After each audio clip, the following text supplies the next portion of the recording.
Jack the Ripper, the Whitechapel Murders of 1888. Welcome. Tonight, we are going to talk about one of history's most enduring mysteries, the case of Jack the Ripper.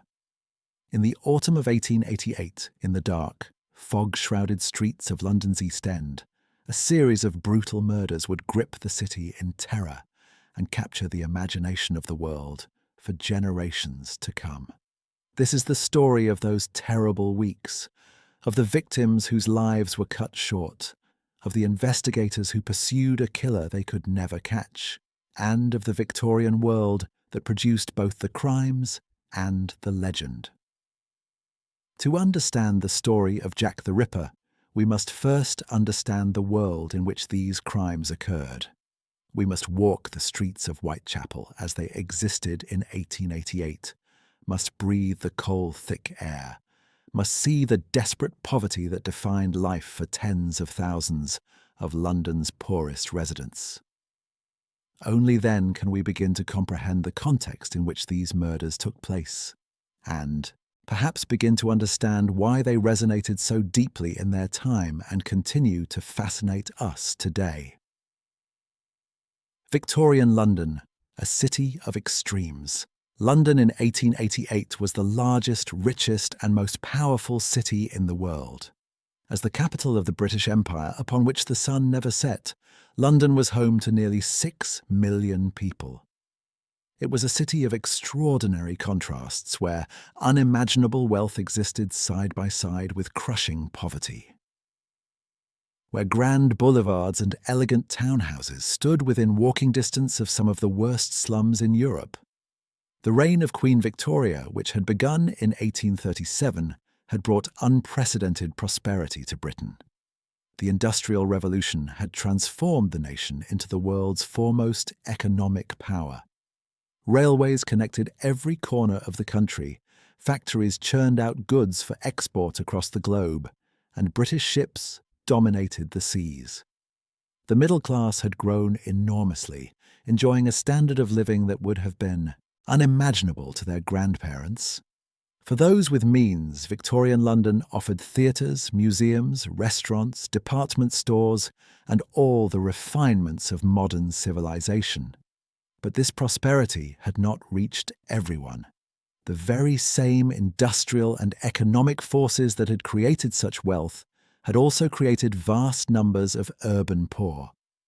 People had flooded into London from the countryside, seeking work in the factories and docks.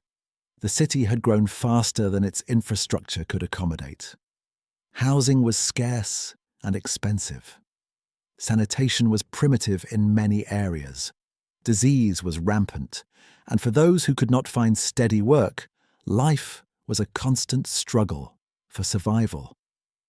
Nowhere was this poverty more concentrated than in the East End of London, and nowhere in the East End was it more severe than in Whitechapel. Here, in a district of less than half a square mile, lived some 75,000 people packed into crumbling tenements, lodging houses, and slums. The streets were narrow and dark, poorly lit by gas lamps that did little to penetrate the frequent fog. The air was thick with smoke from countless coal fires and the chemical effluent of factories and tanneries. Whitechapel was home to wave after wave of immigrants. Irish families fleeing famine, Eastern European Jews escaping persecution, sailors from every corner of the empire, all crowded together in this small corner of London. Many spoke little or no English. Most worked when they could find work, in the docks unloading ships, in the markets selling goods, in sweatshops sewing clothes, in any occupation that would provide enough pennies to secure a bed for the night, and perhaps a crust of bread. For women in Whitechapel, the options were even more limited. Respectable employment for working-class women consisted primarily of domestic service, factory work, or sewing. But these jobs were scarce, the pay was minimal, and the work was often seasonal. A woman who lost her position, who fell ill, who grew too old for the factories, faced desperate choices. Many turned to casual prostitution to survive, selling themselves for pennies in dark alleyways and courtyards, risking violence, disease, and arrest for the chance to earn enough to pay for a bed in a common lodging house. The police estimated that there were some 1,200 prostitutes working in Whitechapel in 1888, though the true number was likely higher. These were not the relatively prosperous courtesans of the West End, but desperately poor women, many in their 40s and 50s, ravaged by alcohol, disease, and hard living. They worked the streets at night, taking clients into doorways, yards, and dark corners. They charged as little as 4p for their services, sometimes accepting payment in the form of drinks or food. It was among these women, the most vulnerable residents of London's most impoverished district, that Jack the Ripper would find his victims. The Autumn of Terror begins. The story typically begins in the early morning hours of Friday, August 31st, 1888. Though there had been other murders in Whitechapel earlier that year that some have attributed to the same killer. But it was the murder of Mary Ann Nichols that would mark the beginning of what the newspapers would call the Autumn of Terror. Mary Ann Nichols, known as Polly to her friends, was 43 years old. She had been born Mary Ann Walker in 1845, the daughter of a locksmith, and had married a printer's machinist named William Nichols in 1864. They had 5 children together, but the marriage had fallen apart in the late 1870s. Both parties accused the other of adultery. Both took to drinking heavily. After their separation, Polly descended into poverty and homelessness, moving between workhouses and lodging houses, taking what work she could find, and occasionally prostituting herself to survive. In the weeks before her death, Polly had been living at a lodging house at 18 Thrall Street in Spitalfields near Whitechapel. She had briefly worked as a domestic servant in Wandsworth, but had left that position, possibly after stealing clothing. On the night of August 30th, she was back in Whitechapel, trying to earn enough money for her lodging. At 1:40 a.m. on August 31st, she was turned away from her lodging house on Thrall Street because she did not have the 4p required for a bed. She was drunk, but in good spirits, telling the deputy, "I'll soon get my DOS money. See what a jolly bonnet I've got now." She was last seen alive at 2:30 a.m., walking east on Whitechapel Road. Less than an hour later, at 3:40 a.m., her body was discovered in Bucks Row, a narrow street running between Whitechapel Road and the London Hospital.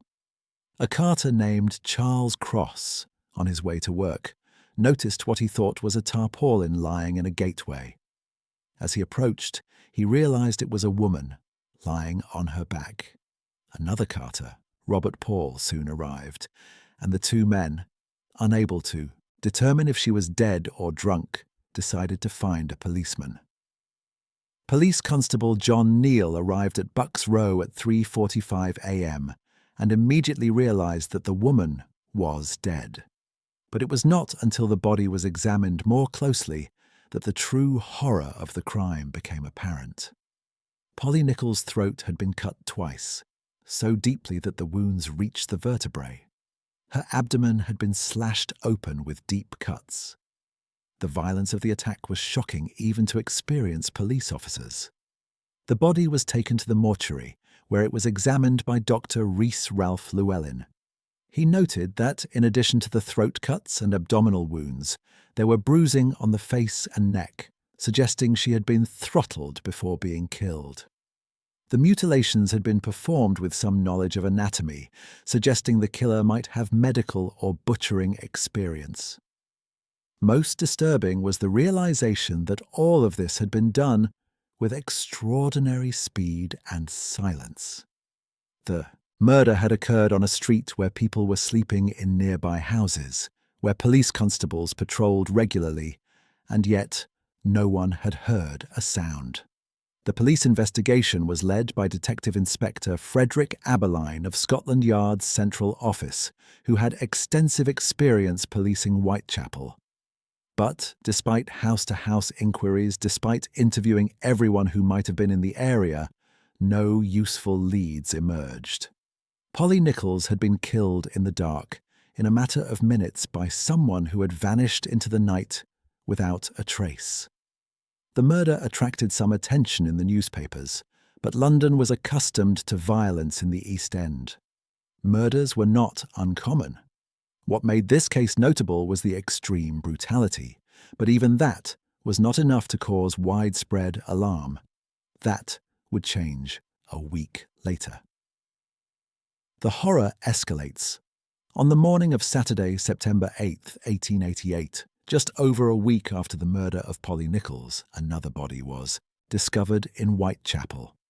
This time the victim was Annie Chapman, known as Dark Annie, a 47-year-old woman who, like Polly Nichols, had descended from a working-class but respectable life into poverty and prostitution.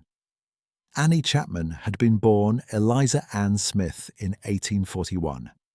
She had married John Chapman, a coachman, in 1869, and they had 3 children, though one died as an infant. The marriage eventually failed, and by the 1880s Annie was living apart from her husband, receiving a small weekly allowance from him. When John Chapman died in 1886, the allowance stopped, and Annie was left destitute. She lived in common lodging houses, earned what she could from selling flowers and crochet work, and supplemented her income through prostitution.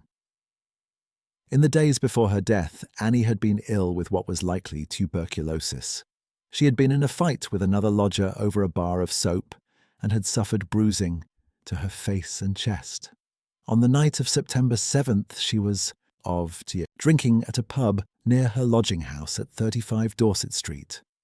She returned to the lodging house around 1:45 a.m, but was turned away because she did not have the 4pence for a bed.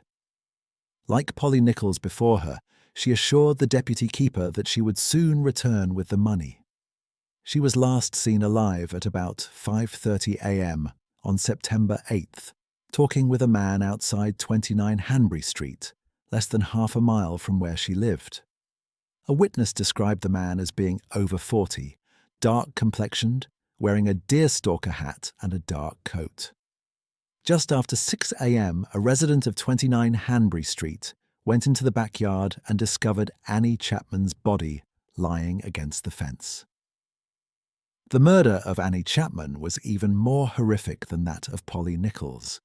Her throat had been cut deeply, severing the windpipe. Her abdomen had been opened entirely, and her intestines had been pulled out and placed on her shoulder. In what would prove to be a disturbing signature of the killer, parts of her reproductive organs had been removed and taken away. The brutality was methodical, almost surgical in its precision. Dr. George Bagster Phillips, the divisional police surgeon, examined the body at the scene and later performed a more detailed examination. He concluded that the killer had some anatomical knowledge and had used a sharp knife, possibly a surgical instrument. The speed with which the mutilations had been performed was remarkable. Dr. Phillips estimated that the entire murder and mutilation had taken perhaps 15 minutes, all conducted in a backyard where the killer might have been discovered at any moment. The murder of Annie Chapman sent shockwaves through London. Here was clear evidence that a serial killer was at work in Whitechapel, someone who was not simply killing, but engaging in systematic mutilation. The newspapers seized upon the story with sensational headlines. The Star newspaper ran the headline, "Latest Horrible Murder in Whitechapel." Other papers began speculating about the killer's identity, his motives, and his methods. The police investigation intensified. Detective Inspector Aberline was joined by other detectives from Scotland Yard.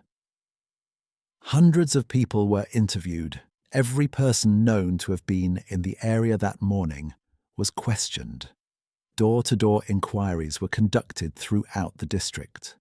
But once again, despite the extensive investigation, no solid leads emerged. The killer had struck in a backyard, in broad daylight, in a crowded area, and had vanished without anyone seeing him arrive or leave. The investigation was hampered by the nature of Whitechapel itself.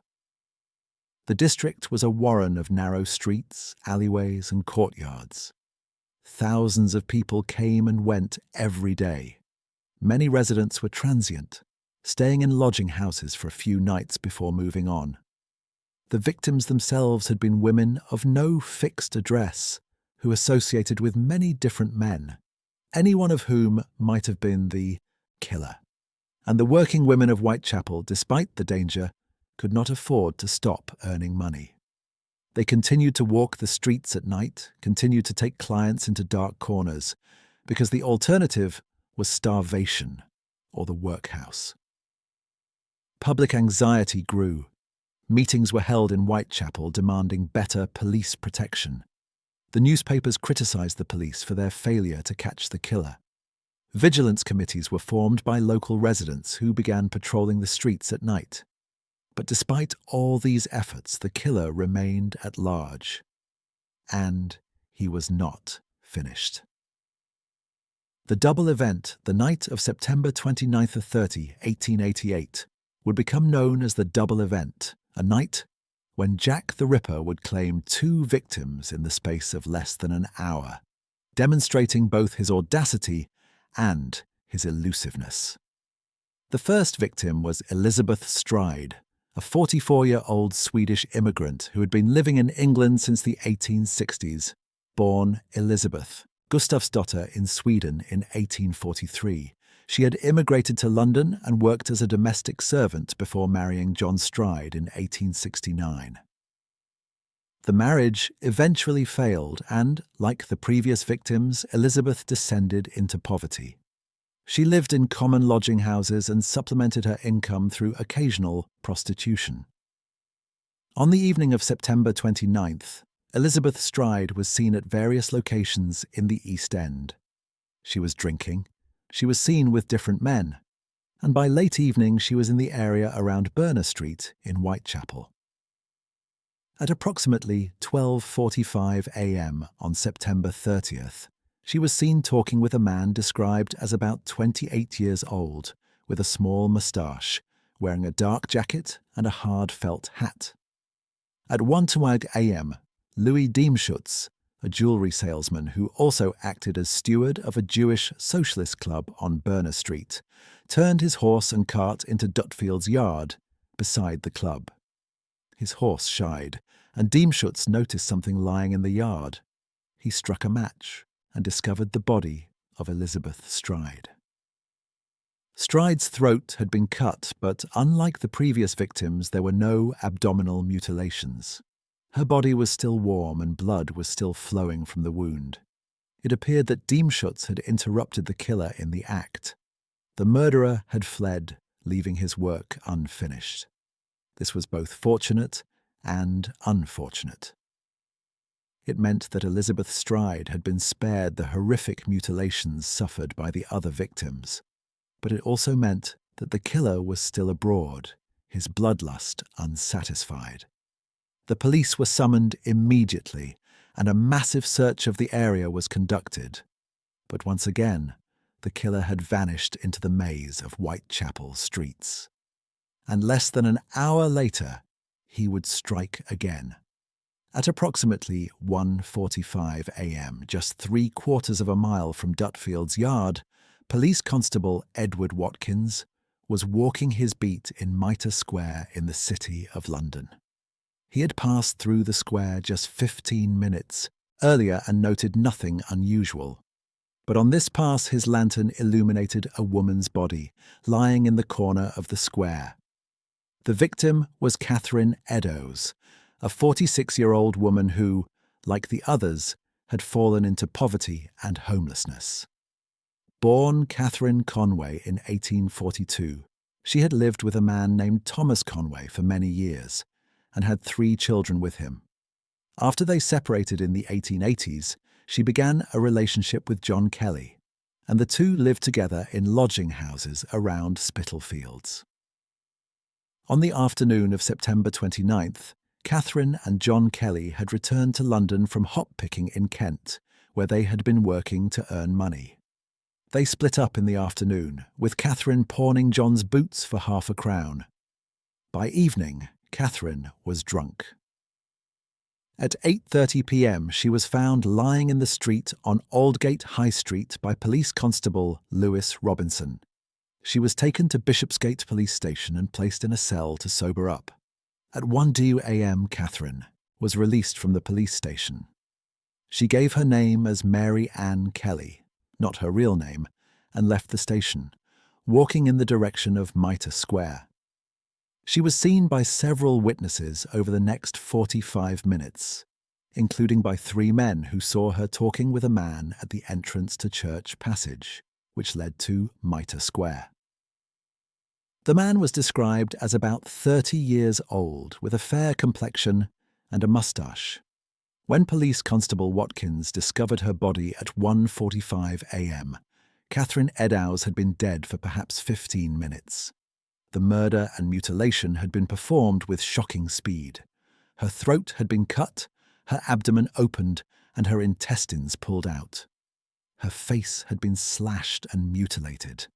Part of her ear had been cut off, and, as with Annie Chapman, parts of her reproductive organs had been removed, along with 1 kidney. The brutality of the Eddowes murder exceeded even the earlier crimes. Dr. Frederick Gordon Brown, the city police surgeon, noted that the mutilations showed a good deal of knowledge as to the position of the organs in the abdominal cavity and the way of removing them. The killer had worked rapidly and efficiently, completing his gruesome work in a matter of minutes in a public square that was regularly patrolled by police. The double murder of Elizabeth Stride and Catherine Eddowes created panic in London. The fact that the killer had struck twice in one night, that he had moved between different police jurisdictions — Stride was killed in Metropolitan Police Territory, Eddowes in City of London Police Territory — that he had managed to evade the massive police presence in the East End, all contributed to a growing sense that this killer was somehow superhuman, uncatchable, a phantom stalking the streets of London. The investigation now involved both the Metropolitan Police and the City of London Police, along with Scotland Yard. Hundreds of additional police were deployed to Whitechapel. Plain clothes. Detectives walked the streets. Rewards were offered for information. But despite all these efforts, the killer remained at large. Letters from Hell. In the days following the double murder, the Central News Agency received a letter that would become one of the most infamous documents in criminal history. The letter, dated September 25th but postmarked September 27th, read, "Dear Boss, I keep on hearing the police have caught me, but they won't fix me just yet. I have laughed when they look so clever and talk about being on the right track. That joke about Leather Apron gave me real fits. I am down on whores and I shan't quit ripping them till I do get buckled. Grand work the last job was. I gave the lady no time to squeal. How can they catch me now? I love my work and want to start again. You will soon hear of me with my funny little games. I was going to clip the lady's ears off and send to the police officers just for jolly, wouldn't you? Keep this letter back till I do a bit more. Work, then give it out straight. My knife's so nice and sharp I want to get to work right away if I get a chance. Good luck. Yours truly, Jack the Ripper Daunt. Mind me giving the trade name." The letter was written in red ink and was initially dismissed by the police as a hoax. London had been flooded with hoax letters and false confessions in the wake of the murders. But the letter's author had promised more murders, and when the double event occurred just days after the letter was postmarked, the Central News Agency forwarded it to the police, who made it public on October 1st. The publication of the letter had an enormous impact. This was the first time the name Jack the Ripper had been used, and it immediately captured the public imagination. The casual, almost playful tone of the letter, combined with its gruesome content, created an image of the killer as someone who was not only brutal but also taunting the police and the public. A second letter, postmarked October 1st, was sent to the Central News Agency. "I wasn't codding dear old boss when I gave you the tip. You'll hear about Saucy Jackie's work tomorrow, double event this time. Number one squealed a bit, couldn't finish straight off. Had not got time to get ears off for police. Thanks for keeping last letter back till I got to work again. Jack the Ripper." This Saucy Jack postcard seemed to contain information that was not yet public. The fact that there had been a double murder, and that one victim, Stride, had not been mutilated as extensively as the others.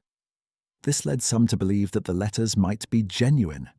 However, modern analysis suggests that the information in the postcard could have been gleaned from early newspaper reports, and most experts now believe that the Dear Boss letter and the Saucy Jack postcard were hoaxes, possibly written by a journalist seeking to sensationalize the story.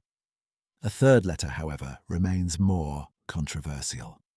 On October 16th, George Lusk, the chairman of the Whitechapel Vigilance Committee, received a cardboard box containing half of a human kidney preserved in alcohol, along with a letter written in a barely literate hand. "From hell, Mr. Lusk, saw I send you half the kidney I took. From one woman preserved it for you. To the piece I fried and ate it was very knees. I may send you the bloody niff that took it out, if you only wait a while longer, signed Catch Me When You Can, Mr. Lusk." The kidney was examined by Dr. Thomas Openshaw of the London Hospital, who concluded that it was a human kidney, possibly from a woman of about 45 years old, and that it showed signs of Bright's disease, a kidney disorder that Catherine Eddowes was known to have suffered from. However, the medical evidence was inconclusive. Some doctors thought the kidney was too preserved to have been recently removed. Others thought it might have been a medical specimen. The question of whether any of the Jack the Ripper letters were genuine remains unresolved to this day. The police received hundreds of letters claiming to be from the killer, and most were clearly hoaxes. The "From Hell" letter and kidney are perhaps the most likely to be genuine, given that they were sent to a private individual rather than to the press, and that the kidney may have matched the victim. But even this cannot be confirmed with certainty. What is certain is that the letters, whether genuine or not, contributed enormously to the mythology of Jack the Ripper. They gave the killer a voice, a personality, a name that would echo through history. They transformed the Whitechapel murders from a series of brutal crimes into a gothic horror story, with a villain who seemed to be toying with society itself. The final horror. As October wore on, London remained on edge. The police presence in Whitechapel was at an unprecedented level. Vigilance committees continued their patrols.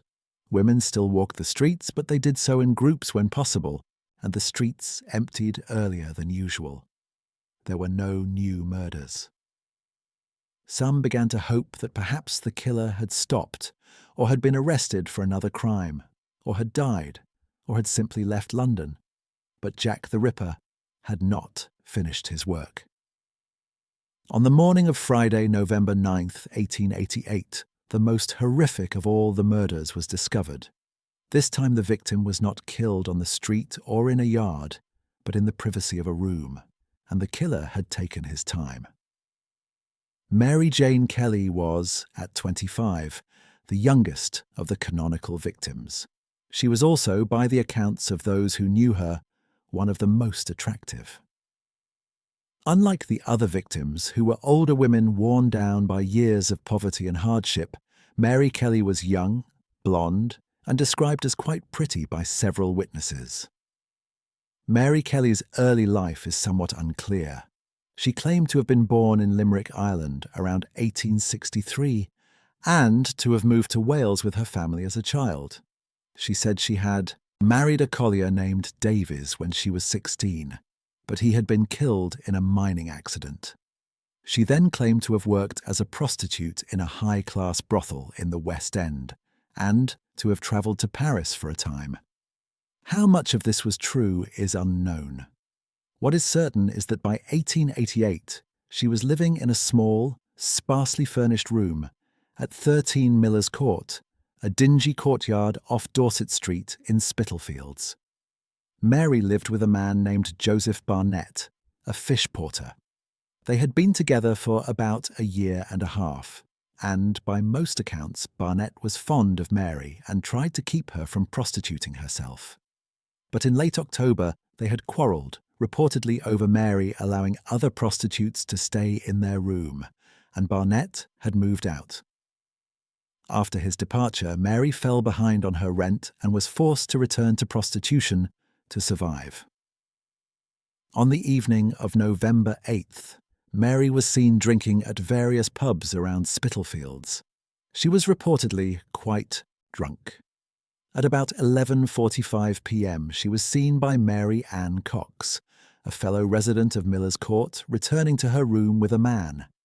Cox described the man as short and stout, wearing a billycock hat and carrying a quart can of beer.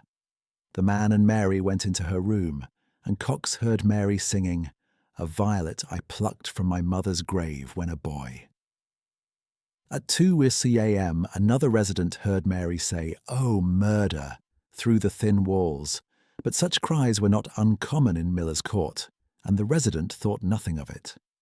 A third witness, Sarah Lewis, reported seeing a man standing outside Miller's Court at about 2:30 a.m, watching the entrance, but this may have been unrelated to the murder. At 10:45 a.m. on November 9th, Thomas Bowyer, an assistant to Mary's landlord, knocked on the door of Mary's room to collect the rent that was in arrears.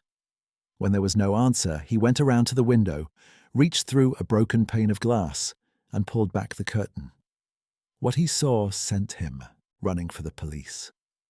When the police broke into the room, they found a scene of unimaginable horror. Mary Jane Kelly had been systematically butchered.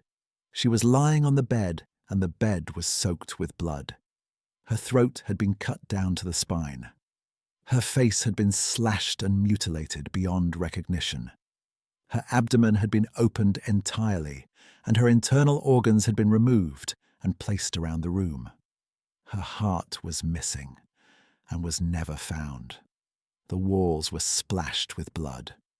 The police photographer documented the scene, and the resulting photographs remain among the most disturbing images in criminal history.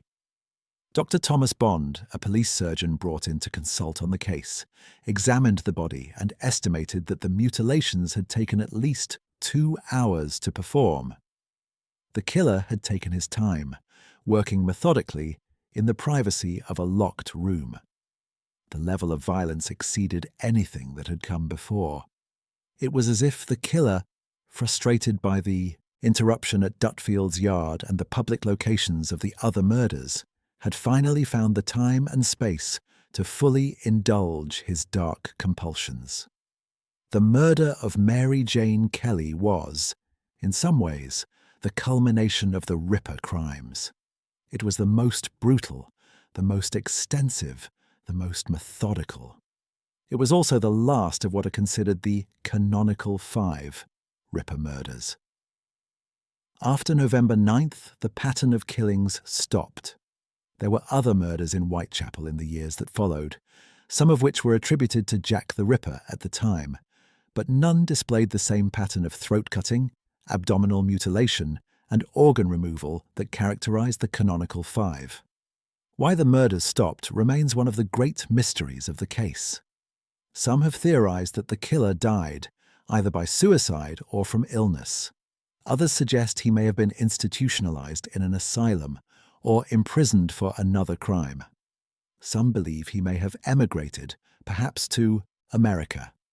A few have suggested that the Kelly murder satisfied whatever compulsion drove him, and he simply stopped killing. We will never know. The investigation. The investigation into the Whitechapel murders was, for its time, unprecedented in scale and scope.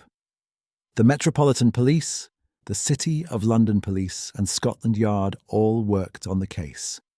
Hundreds of police officers were deployed to the East End. Thousands of people were interviewed. Every clue, however small, was pursued. The investigation was led by several key figures. Detective Inspector Frederick Aberline of Scotland Yard was the lead investigator, and his experience with the East End made him invaluable. Chief Inspector Donald Swanson coordinated the investigation from Scotland Yard. Sir Charles Warren was the Commissioner of the Metropolitan Police during the autumn of 1888, though he resigned in November. Dr. Robert Anderson was the Assistant Commissioner of the CID, though he was on sick leave during September and early October. The police employed various investigative techniques. They conducted extensive house-to-house inquiries, questioning residents and gathering information about anyone seen in the areas where the murders occurred. They interviewed all the witnesses who had seen the victims before their deaths, attempting to compile descriptions of the men they had been with. They brought in bloodhounds to try to track the killer's scent, though this experiment was largely unsuccessful. They examined the crime scenes meticulously, looking for physical evidence. They also employed some innovative techniques for the time. Photographs were taken of the victims and crime scenes. The police compiled detailed maps showing the locations of the murders and the routes taken by police patrols, attempting to identify patterns. They even considered using photography to capture the images allegedly retained on the victims' retinas, based on the mistaken belief that the eye preserved the last image seen before death. But the investigation was hampered by numerous difficulties. The state of forensic science in 1888 was primitive by modern standards. DNA analysis did not exist. Fingerprinting was not yet used by British police. Blood typing had not been discovered.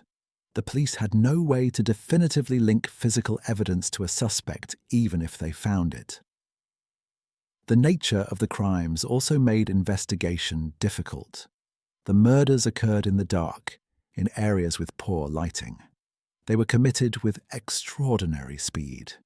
The killer left little physical evidence behind, and the victims were women whose lives brought them into contact with many different men, any one of whom might have been the killer. Public pressure on the police was intense. The newspapers criticized the investigation constantly, suggesting incompetence and demanding action. Vigilance committees questioned police methods. Politicians called for resignations. The police were accused of class bias, of not caring about the murders because the victims were poor prostitutes. While this accusation was unfair, the police worked tirelessly on the case. It reflected the deep social divisions of Victorian society. The investigation also had to contend with numerous false leads and hoaxes. The police received hundreds of letters claiming to be from the killer. They investigated countless suspects based on tips from the public. They pursued theories ranging from the plausible to the absurd. Medical students, butchers, doctors, sailors, lunatics, foreigners, all were suspected at various points. Some of the more promising leads involved men who had been seen with the victims shortly before their deaths. Several witnesses reported seeing the victims with men in the hour or so before they were killed. These men were described variously as about 30 to 40 years old, of average height, respectably dressed, sometimes with a moustache. But the descriptions were vague and often contradictory. None of the witnesses could definitively identify anyone as the killer. One of the most controversial aspects of the investigation was a piece of graffiti found on Goulston Street on the night of the double murder. Written in chalk on a wall was the message, "The Jews are the men that will not be blamed for nothing." Near the graffiti was a piece of Catherine Eddowes' apron, apparently discarded by the killer as he fled. Some officers wanted to photograph the graffiti before removing it, but Sir Charles Warren, the Metropolitan Police Commissioner, ordered it erased before dawn. Warren was concerned that the message might incite anti-Semitic violence, as there was already significant tension between the local Jewish community and other residents of the East End. The decision to erase the graffiti has been controversial ever since, with some arguing that valuable evidence was destroyed, though others note that the graffiti was probably unrelated to the murders and may have been written hours earlier. Despite all the investigative efforts, despite the thousands of hours of police work, despite the hundreds of suspects interviewed, and the countless leads pursued, the investigation ultimately failed to identify Jack the Ripper. The case remained unsolved, and after the murder of Mary Jane Kelly in November 1888, when no further murders in the same pattern occurred, the active investigation gradually wound down, though the case was never officially closed. Suspects and theories. Over the years since 1888, more than 100 different individuals have been suggested as suspects in the Jack the Ripper case. Some of these suspects were investigated by the police at the time. Others have been proposed by later researchers and amateur detectives. Some theories are based on solid historical evidence, while others are purely speculative. Let us examine some of the most prominent suspects. Montague John Druitt was a barrister and schoolteacher who committed suicide in December 1888 by drowning himself in the Thames. He was dismissed from his teaching position around the time of the Kelly murder, and his family apparently suspected he might have been the Ripper. Druitt was named in a memorandum by Sir Melville Macnaghten, who joined the Metropolitan Police as Assistant Chief Constable in 1889. Macnaghten's memorandum, written in 1894, named Druitt as the most likely suspect, stating that he was sexually insane and that his family believed him to be the murderer. However, there is no direct evidence linking Druitt to any of the murders, and some of the information in Macnaghten's memorandum is factually incorrect. Druitt's suicide occurred more than a month after the Kelly murder, and there is no evidence that he was ever in Whitechapel at the times of the murders. Aaron Kosminski was a Polish Jewish immigrant who worked as a hairdresser in Whitechapel. He was identified as a suspect by Sir Robert Anderson, the Assistant Commissioner of the CID, and by Chief Inspector Donald Swanson. Both men stated in their memoirs that the Ripper had been identified by a witness, but that the witness, who was also Jewish, refused to testify against a fellow Jew, and so prosecution was impossible.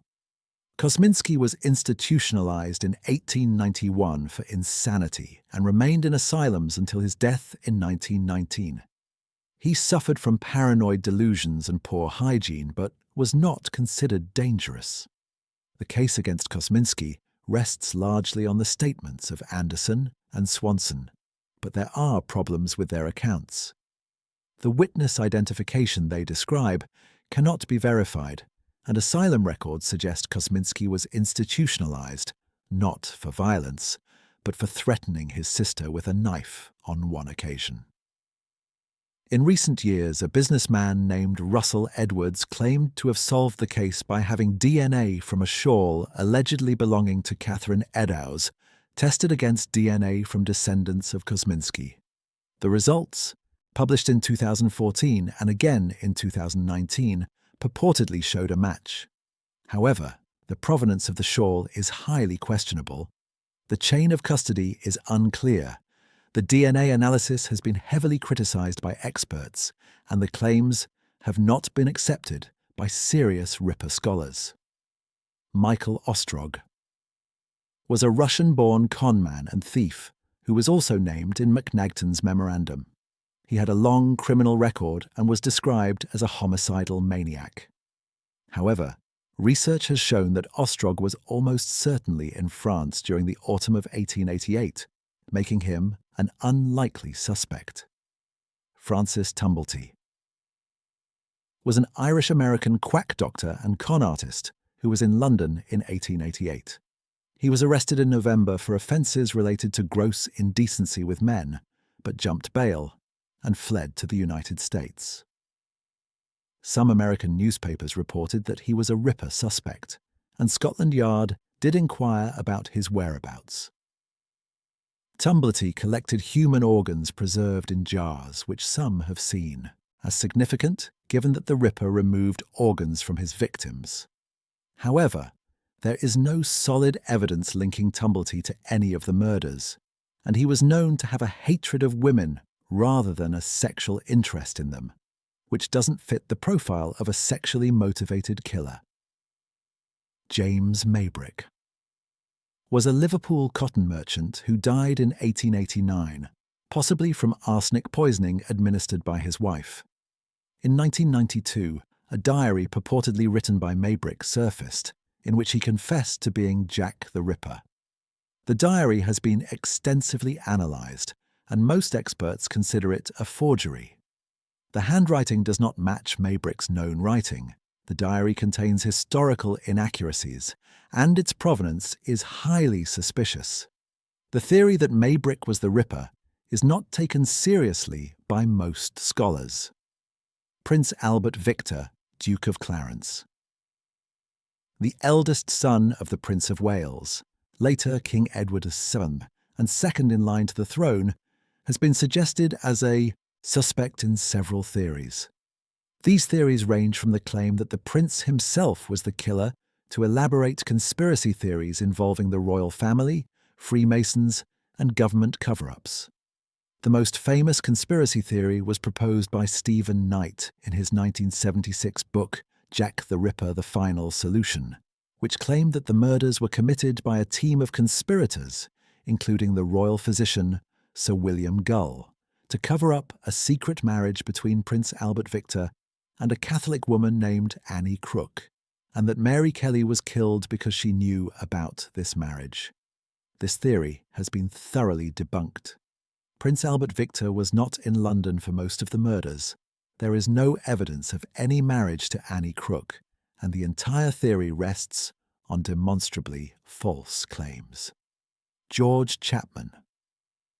Real name Severin Klosowski, was a Polish barber surgeon who immigrated to England in the 1880s and later murdered 3 of his wives by poisoning between 1897 and 1902. He was executed for these murders in 1903. Inspector Aberline reportedly believed Chapman might have been the Ripper, but the theory has serious problems. Chapman's later murders were committed by poisoning, a method completely different from the Ripper's MO. Poisoners and violent mutilation killers are psychologically very different types of murderers. And while Chapman did work in Whitechapel in 1888, there is no evidence connecting him to any of the Ripper crimes. Joseph Barnett. Mary Jane Kelly's former partner has been suggested as a suspect by some researchers. The theory is that Barnett committed the earlier murders to frighten Kelly into giving up prostitution and then killed her when they separated. However, this theory has little evidence to support it. Barnett was questioned by police and was apparently ruled out as a suspect, and the pattern of mutilations suggests a killer motivated by something other than a desire to frighten his partner. Dr. Thomas Neil Cream was a doctor and serial killer who murdered at least 4 prostitutes in London in 1891-92 by poisoning them with strychnine. He was hanged in 1892. Some have suggested he might also have been the Ripper, but this is impossible as Cream was in prison in Illinois for murder during the autumn of 1888. There is an unverified story that Cream's last words before being hanged were, "I am Jack, before the trapdoor opened, but even if true, this was likely a last attempt at notoriety rather than a genuine confession. Walter Sickert. The famous British artist was proposed as a suspect by crime novelist Patricia Cornwell in her 2002 book, Portrait of a Killer. Cornwell spent millions of dollars on her investigation, including purchasing Sickert's paintings and destroying some to test them for DNA. Her theory rests largely on circumstantial evidence and speculation. Sickert did have an interest in the Ripper crimes and painted works inspired by them. But many artists were fascinated by the murders. The case against Sickert has been widely rejected by both Ripper experts and art historians. In truth, we will likely never know the identity of Jack the Ripper with certainty. The passage of time has made it impossible to solve the case definitively. Those who lived through the events are long dead, the physical evidence has been lost or degraded, and much of the documentation from the investigation has been destroyed or lost. What remains are fragments, pieces of a puzzle that may never be complete. What we can say is that Jack the Ripper was probably a man who lived or worked in the Whitechapel area, who had some knowledge of the streets and perhaps of anatomy, who was able to blend into the local population, and who, for reasons we can only speculate about, committed a series of brutal murders in the autumn of 1888, and then either stopped, died, or left London. The media and the myth. The Jack the Ripper case was one of the first major crimes to be covered extensively by the mass media, and the relationship between the murders and the press helped create the legend that endures today. Britain in 1888 had a thriving newspaper industry. The Education Act of 1870 had created mass literacy, and by the 1880s, millions of people read newspapers daily. London alone had dozens of daily and weekly newspapers competing for readers. These papers needed sensational stories to sell copies, and the Whitechapel murders provided exactly the kind of lurid, shocking content that sold newspapers. The coverage of the murders was extensive and often sensationalized. Headlines screamed about the Whitechapel fiend, the terror in the East End, and the monster of Whitechapel. Newspapers published graphic details of the murders, often embellishing the facts for dramatic effect. They printed artists' sketches of the crime scenes, portraits of the victims, and imaginative depictions of the killer stalking his prey through foggy streets. The name Jack the Ripper, whether it came from a genuine letter or was a hoax created by a journalist, was a stroke of dark genius from a marketing perspective. It was memorable, sinister, and personal. It transformed an anonymous killer into a character, a villain with a name and a personality. The Ripper became, in the pages of the newspapers, almost a supernatural figure, a demon stalking the East End, always one step ahead of the police. The newspapers also played a significant role in shaping public perception of the murders and the investigation. They criticized the police relentlessly, suggesting incompetence and demanding action. They published letters and theories from readers, adding to the confusion and speculation. They covered the investigations of the vigilance committees and amateur detectives, sometimes treating their theories as seriously as those of the police.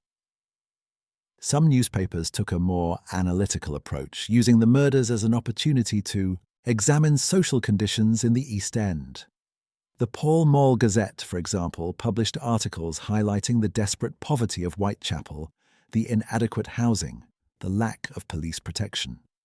These articles argued that the murders were, in some sense, a symptom of social neglect, that a society that allowed such poverty and degradation to exist was in some way responsible for producing such horrors. The coverage also had a darker side. The newspapers published the names and backgrounds of the victims, often in ways that were judgmental and moralistic. The women were described as unfortunates, and their lives of poverty and prostitution were presented as cautionary tales.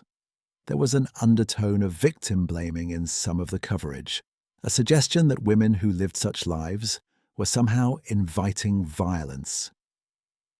The international press also covered the story extensively. American newspapers followed the case closely, with some suggesting that the killer might be an American. European papers reported on the murders, often using them to comment on British society. The Ripper case became a global sensation, making Whitechapel infamous around the world. The media coverage of the Ripper murders helped establish patterns that would be followed in reporting on serial killers for more than a century to come. The focus on the killer's identity and psychology, the speculation about his motives, the creation of a dramatic narrative, the use of a catchy name. All of these elements would be repeated in coverage of later cases, from the Boston Strangler to the Zodiac Killer to the son of Sam. But the media also contributed to creating a mythology around Jack the Ripper that has persisted and grown over the years. The fog-shrouded streets of Victorian London, the gas-lit alleyways, the hansom cabs and top-hatted gentlemen, the idea of a brilliant, almost superhuman killer who could evade the entire police force. These images have become iconic. They have influenced countless works of fiction, from novels to films to television shows. The reality was more prosaic and more tragic. The streets of Whitechapel in 1888 were not always foggy. Fog was most common in winter, and most of the murders occurred in autumn. The killer was not a brilliant mastermind, but someone who took advantage of darkness, speed, and the vulnerabilities of his victims. The victims were not characters in a Gothic tale, but real women, with real lives, who died terribly in the pursuit of enough money to sleep indoors. Yet the mythology persists, and in some ways has overwhelmed the reality. Jack the Ripper has become a cultural icon, a figure who represents our fears and fascinations with violence, with evil, with the unknown. The case has spawned an entire industry of books, documentaries, tours, and investigations. Ripperologists continue to pore over every detail of the case, proposing new theories and suspects. The murders have been the subject of countless fictional treatments, from the serious to the absurd. The social context and impact. To understand the Jack the Ripper murders and their impact, we must consider the social context of late Victorian Britain. The crimes occurred at a particular moment in history, in a particular place, and both the timing and the location were significant. The East End of London in 1888 was a place of extreme poverty and social problems. It was home to wave after wave of immigrants, to a casual labour force that struggled to survive, to women who had no social safety net and no legal recourse when faced with destitution. The area had been the subject of social reform movements for years. Philanthropists, social workers, and journalists had documented the conditions there, had argued for change, had tried to bring attention to the plight of the poor. But the murders succeeded in focusing attention on the East End in a way that years of social reform efforts had not. Suddenly, the eyes of the nation, indeed the world, were on Whitechapel. The newspapers that published sensational accounts of the murders also published articles about the poverty and degradation that characterized life there. The question was asked, how could such things happen in the capital of the richest empire on earth? The murders sparked debate about a range of social issues. There was discussion of the need for better policing and street lighting in poor areas. There was debate about the treatment of the poor, about the workhouse system, about the lack of employment opportunities for working-class women. There was even discussion of the Contagious Diseases Acts, laws that required prostitutes in certain areas to undergo medical examinations, which many saw as unjust and discriminatory. The fact that all the victims were women who had turned to prostitution to survive also raised questions about Victorian society's treatment of women. The double standard that condemned women for sexual immorality while tolerating or even expecting men to visit prostitutes was criticized.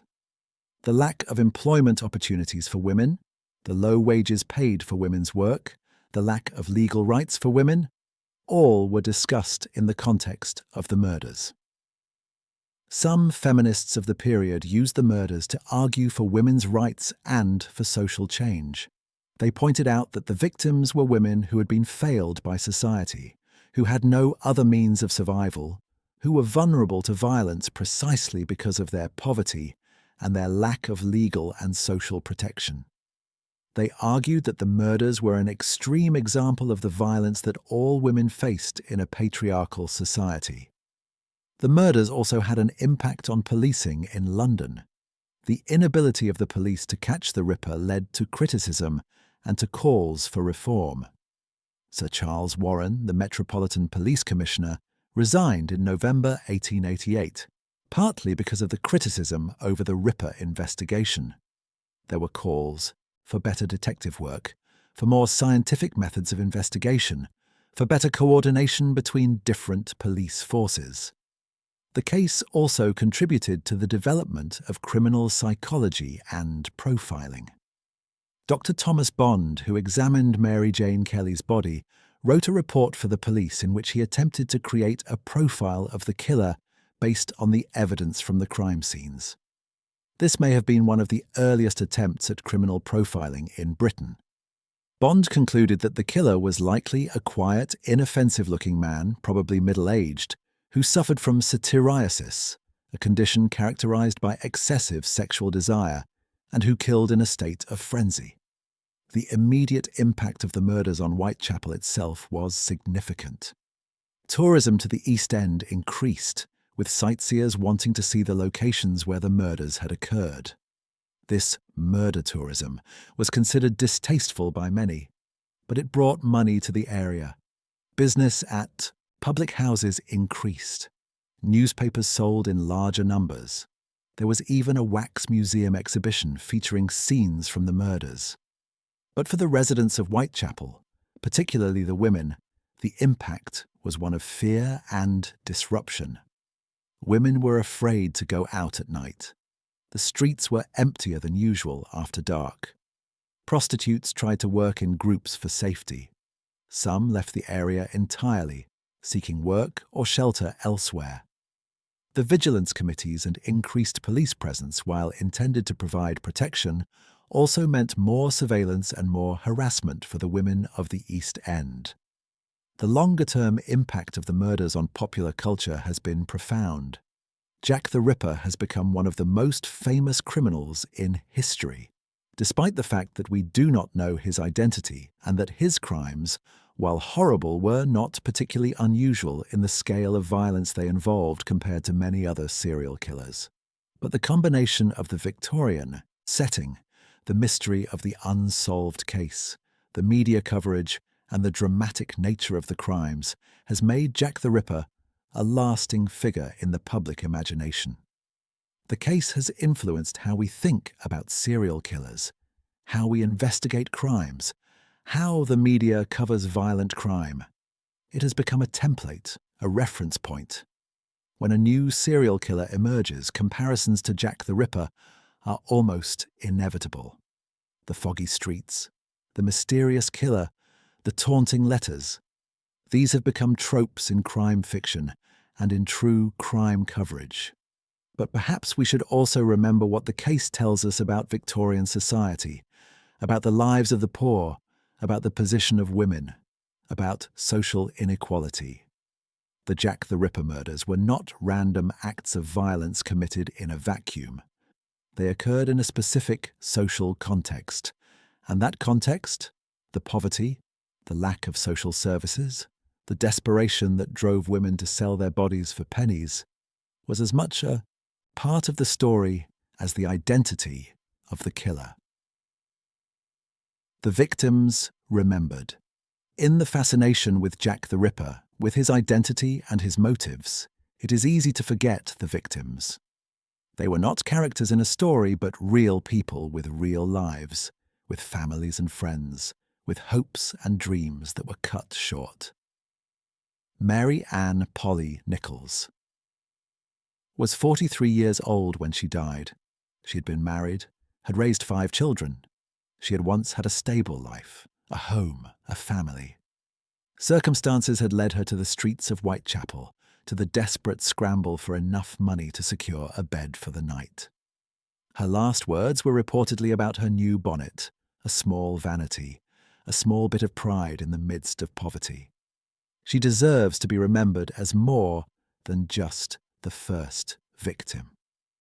Annie Chapman was 47, mother of 3, a woman who had tried to support herself through legitimate means, selling flowers, doing crochet work, but who had been driven by poverty and illness to prostitution. She was sick when she died, suffering from tuberculosis and from injuries sustained in a fight. She was trying to earn 4pence for a bed. She deserves to be remembered for her dignity in desperate circumstances. Elizabeth Stride was 44, a Swedish immigrant who had built a life in England, who had worked as a domestic servant, who had married. She spoke with a Swedish accent and was known to her friends as Long Liz. She was seen cleaning the pub where she worked on the day of her death. She was trying to make her way in a foreign country in difficult circumstances. She deserves to be remembered for her courage and persistence. Catherine Eddowes was 46, mother of 3, a woman who had lived with the same man for years, who had gone hop-picking to earn money, who had pawned her partner's boots to get drinking money. She died giving a false name to the police, perhaps to protect her family from shame, perhaps out of habit. She had sisters who mourned her, a daughter who had lost contact with her years before. She deserves to be remembered as a person with relationships and connections. Mary Jane Kelly was 25, young and reportedly attractive. She claimed to have had a better life once, to have worked in the West End, to have travelled to Paris. Whether these stories were true or embellishments, they speak to her dreams, to a life she imagined for herself beyond the squalid room in Miller's Court. Her partner had tried to keep her from prostitution, had cared for her. She sang Irish songs. She deserves to be remembered for her youth and her lost potential. These women were not just prostitutes, as they were sometimes described. They were human beings who had fallen on hard times, who were trying to survive in a society that offered them few options and no safety net. They were mothers and daughters, sisters and partners. They had lived full lives before poverty brought them to Whitechapel. They had personalities, preferences, habits, quirks. They laughed and sang and argued and loved. The tragedy of the Jack the Ripper case is not just that a killer was never caught, but that these 5 women and the other victims of violence in Victorian London lived and died in circumstances of such desperation and degradation. They were vulnerable not just because of one killer, but because of a social system that failed to protect them, that offered them no alternatives, that blamed them for their own poverty and then forgot them when they died. In recent years, there have been efforts to ensure that the victims are remembered properly. Memorials have been erected. Their stories have been told in books and documentaries that focus on their lives rather than on their killer. Some researchers and writers have worked to reconstruct their biographies, to honour their memories, to ensure they are not just footnotes in the story of Jack the Ripper. This is important work.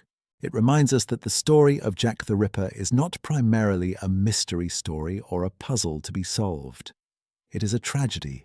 It is the story of 5 women who died violently and too soon, and of a society that failed them in life and then sensationalized their deaths. The legacy, more than 130 years after the murders, Jack the Ripper remains one of the most famous unsolved cases in criminal history. The case has generated thousands of books, articles, documentaries, and investigations. It has inspired countless works of fiction, from serious literary efforts to pulp novels to films and television shows.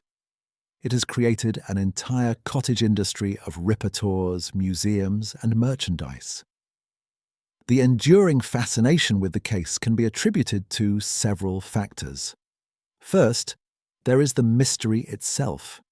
The fact that the killer was never identified, that the case remains unsolved, creates an irresistible puzzle.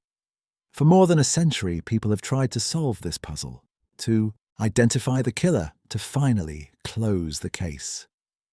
Each new theory, each new suspect, each new piece of purported evidence attracts attention and debate. Second, there is the Victorian setting. The late Victorian era has a particular fascination for many people. It was a time of both progress and poverty, of scientific advancement and social inequality, of propriety and vice. The image of gas-lit London streets, of fog and shadows, of hansom cabs and top hats has a romantic quality that makes it an ideal setting for a mystery story. Third, there is the nature of the crimes themselves. The murders were brutal and shocking, involving a level of violence that still has the power to disturb. The fact that the killer mutilated his victims, that he removed organs, that he seemed to be driven by some dark compulsion beyond simple murder, adds a psychological dimension to the case that has fascinated criminologists, psychologists, and the general public. Fourth, there is the wealth of source material. The murders were extensively documented. We have police reports, autopsy reports, newspaper articles, witness statements, maps, photographs, and more. This abundance of material means that researchers always have something new to examine, some detail to reconsider, some piece of evidence to reinterpret. But the legacy of the Jack the Ripper case extends beyond its value as a historical mystery. The case has had a significant impact on how we think about crime, criminality, and criminal investigation. The Ripper case was one of the first to receive extensive media coverage, and it helped establish the template for how the media covers serial murder. The focus on the killer's identity and psychology, the creation of a dramatic narrative, the use of a memorable name or nickname, the publication of letters and communications from the killer, all of these elements that we now take for granted in true crime coverage had their origins in the reporting on the Ripper case. The case also contributed to the development of criminal profiling and forensic psychology. Dr. Thomas Bond's attempt to create a profile of the killer based on the evidence from the crime scenes was an early example of this approach. While Bond's profile was speculative and ultimately not very useful in identifying the killer, it represented an important step in the development of criminal psychology as a discipline. The investigation itself, despite its ultimate failure to identify the killer, employed many techniques that would become standard in later criminal investigations. The use of photography to document crime scenes, the compilation of detailed maps and timelines, the coordination between different police forces, the appeal to the public for information, all of these became established practices in part because of their use in the Ripper case. The case also influenced literature and popular culture in profound ways. The figure of the serial killer, the murderer who kills, repeatedly for psychological rather than material motives, has become a staple of crime fiction. While serial killers existed before Jack the Ripper case brought this type of criminal to public consciousness in a new way. The image of the lone killer stalking the streets, selecting victims at random, evading capture, has been repeated in countless stories since. The specific imagery associated with the Ripper case, the foggy London streets, the vulnerable women, the mysterious gentleman with the black bag, has also had lasting influence. Whenever Victorian London is depicted in fiction, these elements are often present. The Ripper has become a sort of archetype, a template for the Victorian villain. But perhaps the most significant legacy of the Jack the Ripper case is what it reveals about the society in which the murders occurred. The case shone a light on the desperate poverty of the East End, on the vulnerability of poor women, on the failures of the social system. It raised questions about class, about gender, about justice that remain relevant today. The fact that the victims were poor women, that they were prostitutes, shaped both the public response to the murders and the police investigation. Would the response have been the same if the victims had been middle-class women from the West End? Would the investigation have been as extensive? These are uncomfortable questions, but they are important ones. The case also raises questions about our continuing fascination with violent crime. Why are we so interested in Jack the Ripper? Is it simply the puzzle of the unsolved case? Or is there something else at play? Do we find the violence itself fascinating? Do we take a kind of voyeuristic pleasure in contemplating these horrible crimes? And if so, what does that say about us? Some scholars and writers have criticized the Ripper industry, arguing that it exploits the victims, that it turns real suffering into entertainment, that it glamorizes a murderer. They point out that the focus on the killer's identity obscures the real story, which is about the lives and deaths of 5 women who were failed by their society. They argue that we should remember the victims, not celebrate the mystery. Others argue that the continuing interest in the case is legitimate historical inquiry, that the attempt to solve the mystery is a way of seeking justice for the victims, even if that justice is only symbolic and comes more than a century too late. They argue that by studying the case, by trying to understand what happened and why, we honor the memory of the victims and ensure that they are not forgotten. Perhaps both perspectives have merit. The Jack the Ripper case is a historical event of significance, and it is legitimate to study it, to try to understand it, to learn from it. But we should also be mindful of the real human tragedy at the heart of the story.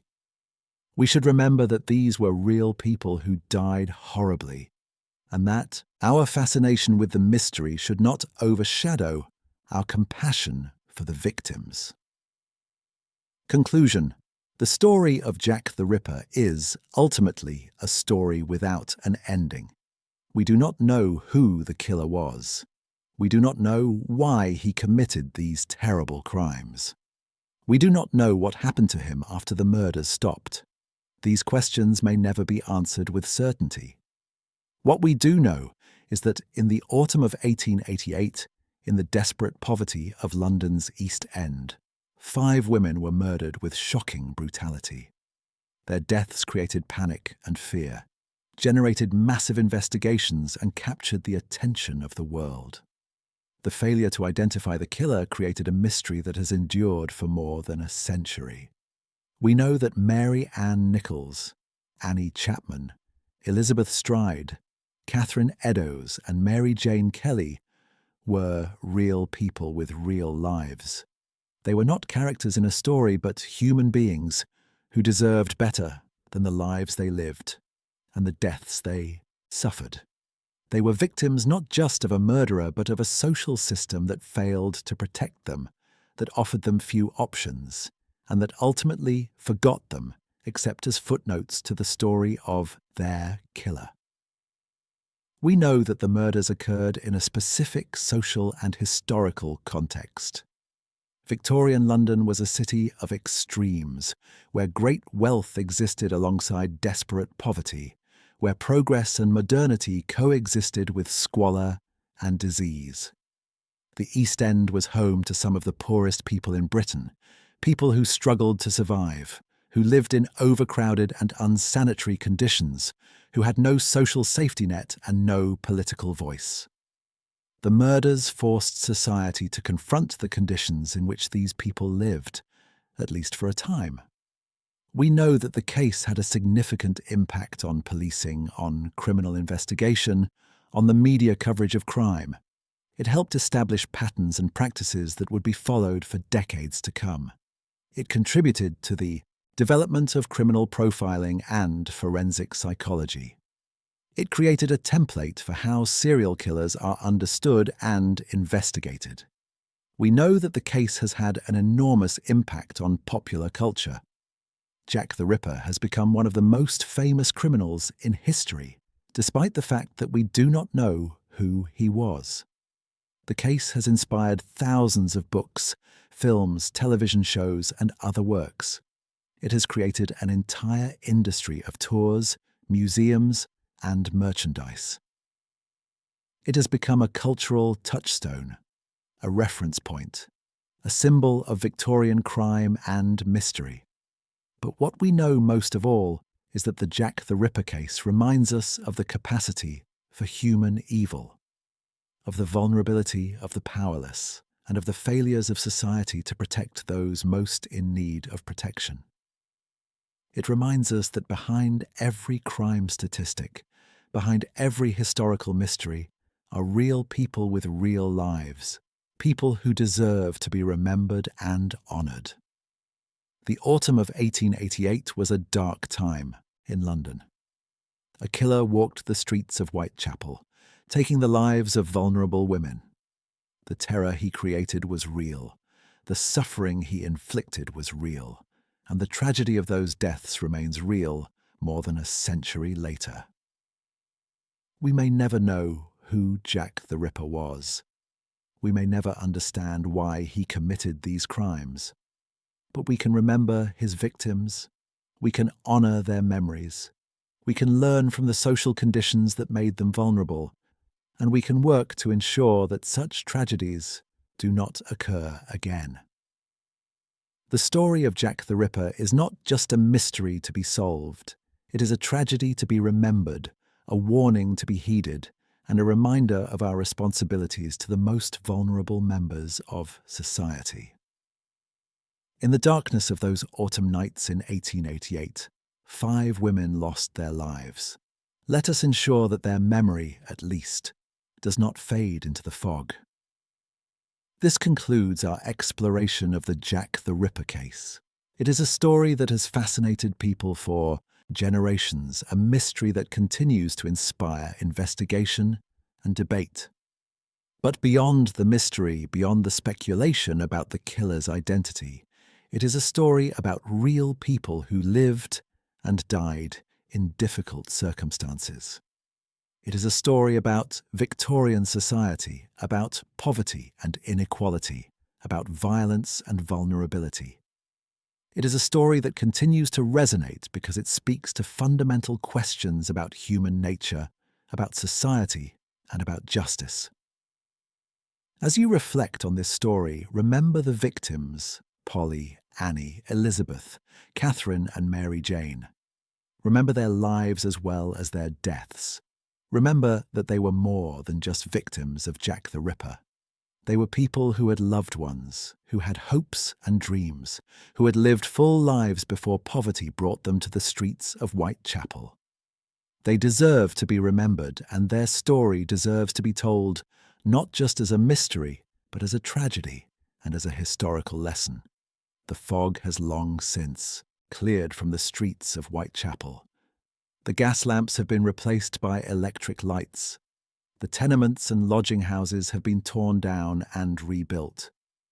But the memory of those dark autumn nights remains, a reminder of a time when terror stalked the East End, and of the 5 women whose lives ended there in violence and suffering.